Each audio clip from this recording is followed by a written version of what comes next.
আজ করে নেব একবারে ঘরোয়া পদ্ধতিতে কম তেল দিয়ে রাতের খাবারের জন্য কিংবা সন্ধেবেলার টিফিনের জন্য চাউ। তা কিভাবে আমি করে নিলাম সেটাই আপনাদের কাছে আজকে তুলে ধরব।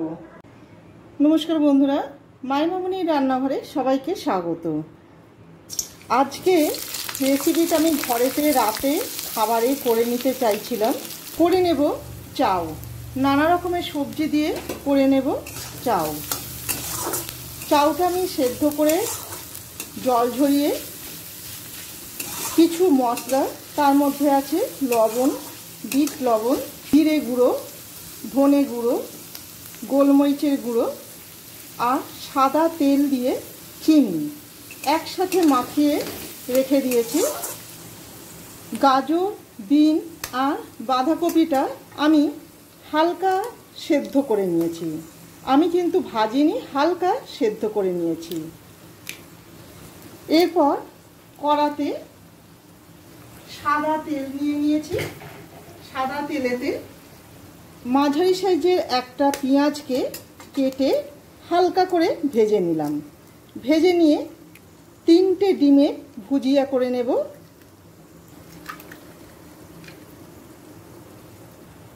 দিয়ে দিচ্ছি সামান্য লবণ আর 2টো কাঁচা লঙ্কাকে কুচিয়ে নিচ্ছি। পরেও আবার কাঁচা লঙ্কাটা দেব, কিন্তু ডিমের যে ভুজিয়াটা করে নেব তাতেও আমি একটু কাঁচা লঙ্কা দিচ্ছি। তা আপনারা চাইলে গোলমরিচও দিতে পারেন। এবার ভালো করে মিশিয়ে নেব লবণ আর কাঁচা লঙ্কা। মিশিয়ে নিয়ে নাড়তে নাড়তে যতক্ষণ না ঠিক ঝুরঝুরে হয়ে যাচ্ছে, খুব ঝুরঝুরে নয়, হালকা ঝুরঝুরে করব যাতে ডিমটা বেশ নরম থাকে। ডিমটা ভাজা হয়ে গেছে, এরপর আমি অন্য পাত্রে রেখে দিচ্ছি। আবারও কড়াতে সাদা তেল দিয়ে দিলাম। দিয়ে দিচ্ছি রসুন কুচি, দিয়ে দেব পেঁয়াজ কুচি,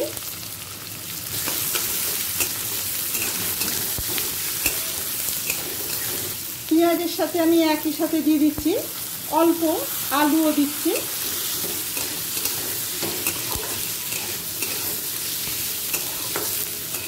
আর দেব ক্যাপসিকাম।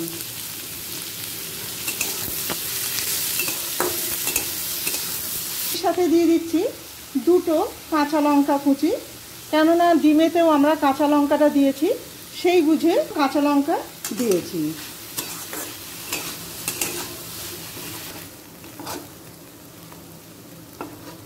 দিয়ে দিচ্ছি 1/2 চামচ আদা রসুন বাটা। আমি আরও 1/2 চামচ দিয়ে দিলাম, অর্থাৎ টোটাল 1 চামচ আদা রসুন বাটা দিয়েছি। দিয়ে দেব পরিমাণ মতো লবণ। আমি কিন্তু ভাজবার সময়তে কোনো রকম লবণ দিইনি, সেই বুঝে লবণটা দিলাম। 1 পিঞ্চ মতো হলুদ গুঁড়ো দিলাম। দিয়ে আবারও মিশিয়ে নিলাম সবজির সাথে। আদা রসুনের কাঁচা গন্ধটা চলে যাওয়া পর্যন্ত অপেক্ষা করব।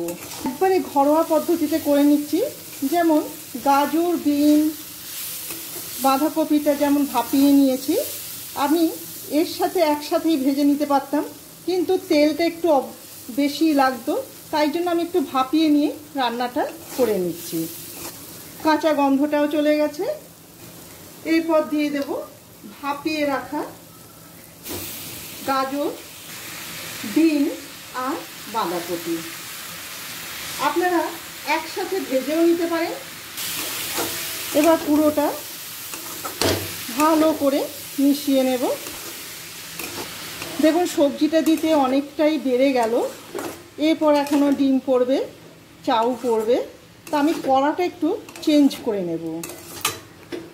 একটু বড় কড়াই নিয়ে নিলাম। তবে বড় কড়াইটা বসানোর পর এর গায়ে একটু তেল মাখিয়ে নেব।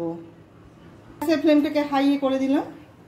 তেলটা কড়াটার গায়ে চারদিকে মাখিয়ে নেব। তেলটা কড়ার গায়ে ভালো করে লাগিয়ে নিয়ে এরপর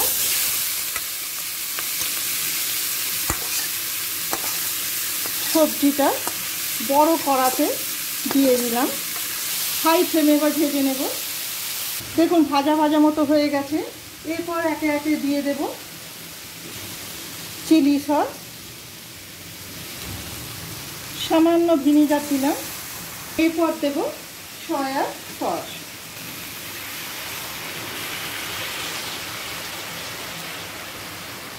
দু টেবিল চামচ সয়া সস দিলাম। দিয়ে দেব টমেটো সস,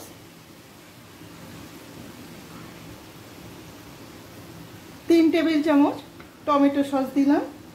দিয়ে দেব রেড চিলি সস,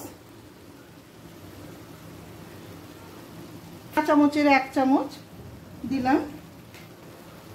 আর দেব অরিগ্যানো। অরিগ্যানোর গন্ধটা খুবই সুন্দর লাগে। গ্যাসের ফ্লেমটাকে আবারও হাইয়ে করে দিয়ে ভালো করে মিশিয়ে নেব। 2 মিনিট হয়ে গেছে। এরপর এখন আমি হাফ ডিমে ভুজিয়াটা দিয়ে দিচ্ছি। বাকিটা পরে দেব। দিয়ে ভালো করে মিশিয়ে নেব। এবার দিয়ে দেব চাউ।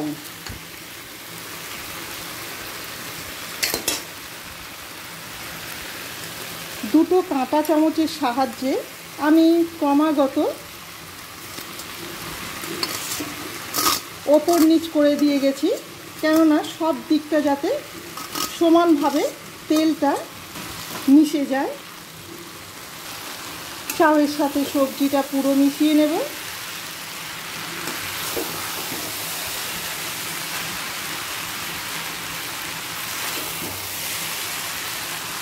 মেশানো হয়ে গেছে। এরপর ঢাকা দিয়ে 5 মিনিট থেকে 10 মিনিট পর্যন্ত রেখে দেব। ফ্লেমটাকে বন্ধ করে দিয়েছি। 10 মিনিট রেস্টে রাখতে দিয়ে আমি শসা আর পেঁয়াজটা কেটে নিলাম।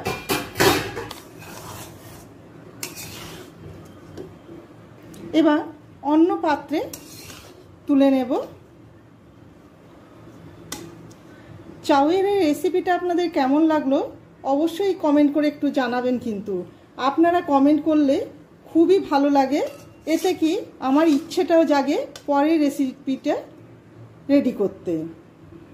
আর আপনারা পাশে না থাকলে আমার এগোনো কখনোই সম্ভব নয়। ভালো লেগে থাকলে চ্যানেলটিকে সাবস্ক্রাইব করে লাইক দিয়ে পাশে থাকবেন। অবশ্যই কমেন্ট করতে কিন্তু ভুলবেন না।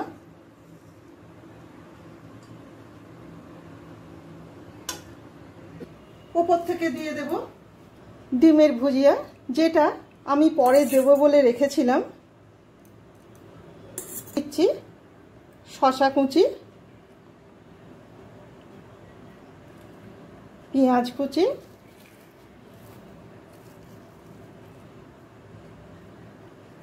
আর দেব আমাদের বাড়িতে এবার একটু চানাচুর নয়তো আলু ঝুরি ভাজা এগুলো একটু ওপর থেকে ছড়িয়ে দেয়। আমি চানাচুরি দিলাম। এতে খেতে খুবই ভালো লাগে।